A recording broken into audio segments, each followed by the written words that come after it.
All right, I'm not muted, correct? All right. So I do have a couple of PowerPoint slides, so bear with me. I know many of you are not PowerPoint fans, but so I'm going to talk to you more specifically about MAT in the persons who use drugs population. And I wanted to first highlight, if we can move to the next slide.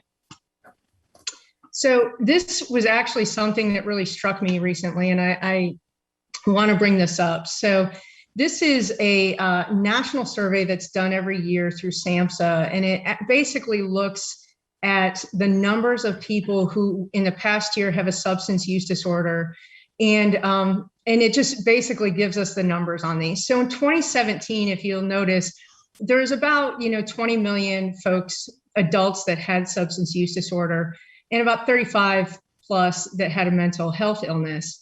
Well, if you move to 2020, those numbers for substance use have doubled. So, this is just staggering to me. I mean, we see it on the ground, but the fact that in 3 years, our numbers in the millions have doubled to an extra 20 million in the last 3 years is staggering. And then if you notice, the mental health issues have also blossomed to some degree, but not nearly as much as the substance use disorders. And if you move to the next slide,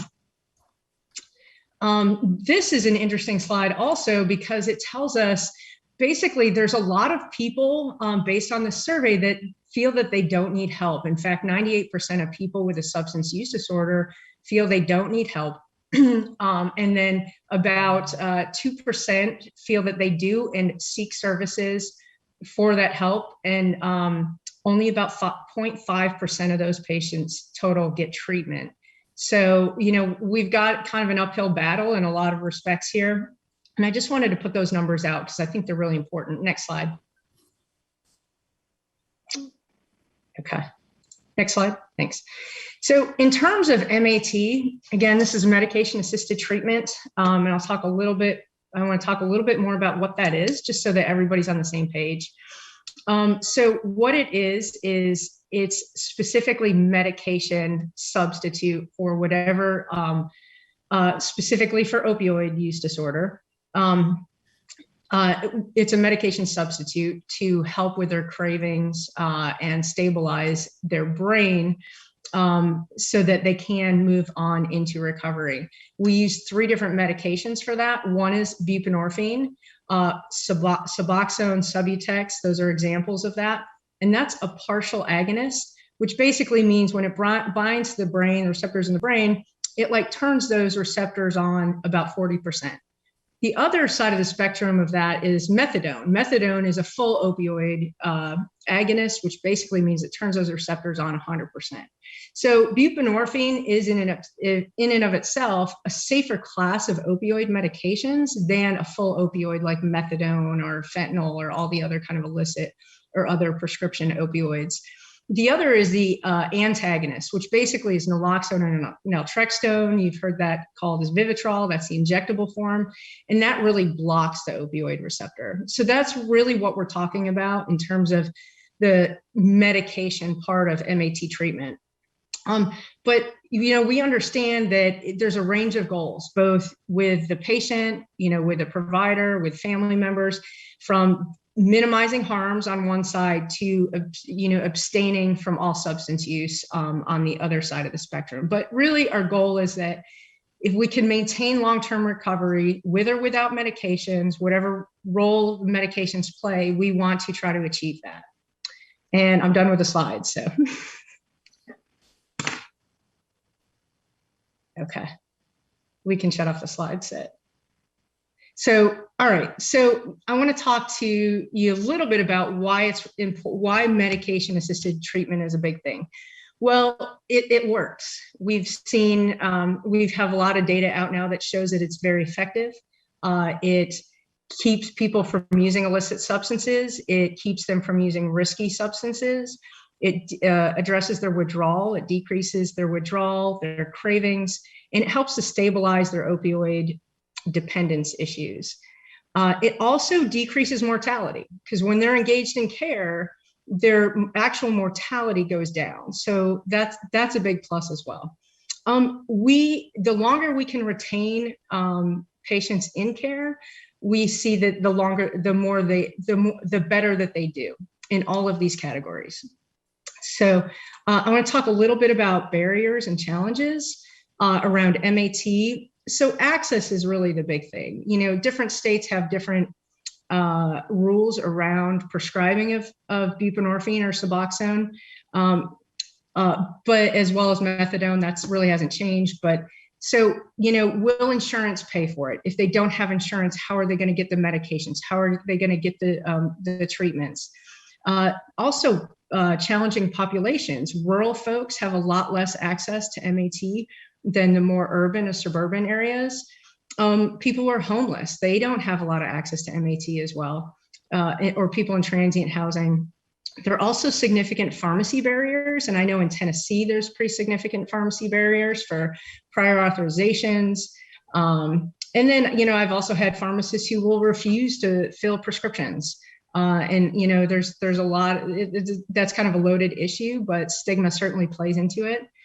There's also medical issues, and we've talked a little bit about this already on the program, but, you know, there is a lot of a lack of expertise, a lot of lack of knowledge around addiction, around substance use in general, that's rampant in our medical community. And, you know, it tends to, you know, in the healthcare system, we tend to isolate it. And we really need to embrace it and learn how to handle it wherever a patient presents with a substance use problem or an overdose issue. So the other thing is, in the medical community, there's a fear of legal issues around prescribing buprenorphine. So I just want you all aware of that. You know, I'm trying to recruit a lot of primary care docs to prescribe, and there's a lot of fear around that. In addition to some of the lack of knowledge and time issues, et cetera.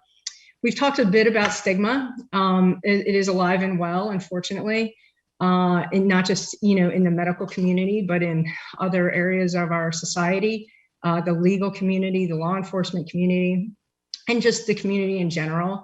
You know, we've also talked a little bit about the stigma, the internal versus external stigma. And I'll tell you, I've had patients who have come to me crying because they were physically present in the clinic and said that everybody they knew would pretty much disown them if they knew that they were seeking help for their substance use disorder.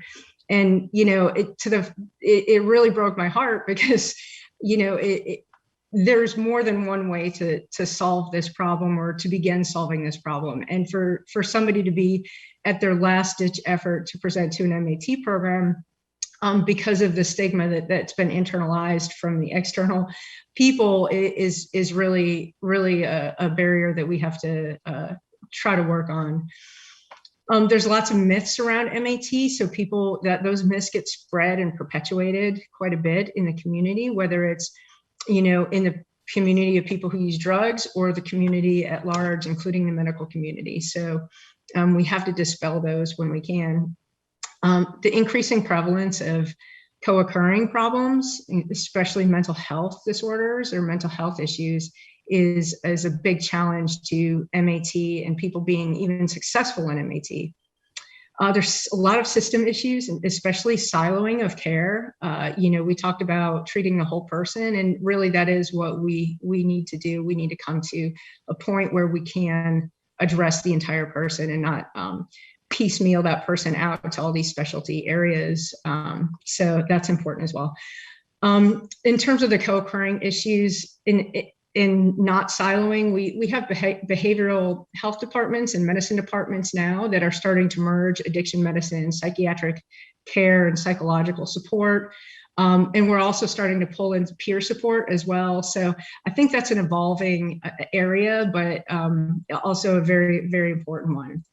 In terms of best practices, you know, we've got some evidence out there that shows that MAT is really beneficial for patients, and keeping them engaged in some level of care whether it's through harm reduction programs, outreach programs, or MAT. That's the big way to pull people in. And then, us working in terms of the medical community, working on a therapeutic alliance with patients, it's really, really important to know that you care about what happens to them and make sure that they know that. Open access, co-location of services, one-stop shopping for this population is absolutely best, whether it's hepatitis C treatment, MAT, et cetera. That's really important. We're working on ED bridge clinics or bridge programs where a patient can present to the ED and then immediately get on, if they do have an opioid use disorder, get on Suboxone then. And then the other big piece, I think, is building the evidence. And, harm reduction is relatively in its infancy in the United States, not so much in other countries, but we really need to build the evidence that this matters and this makes a difference and it changes outcomes. So I think that's an important piece moving forward for, anybody in this space.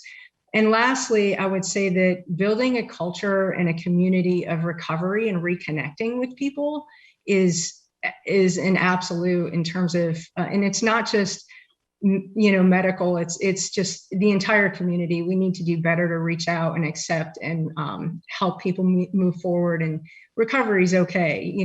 Let's support people who are trying to move forward in that.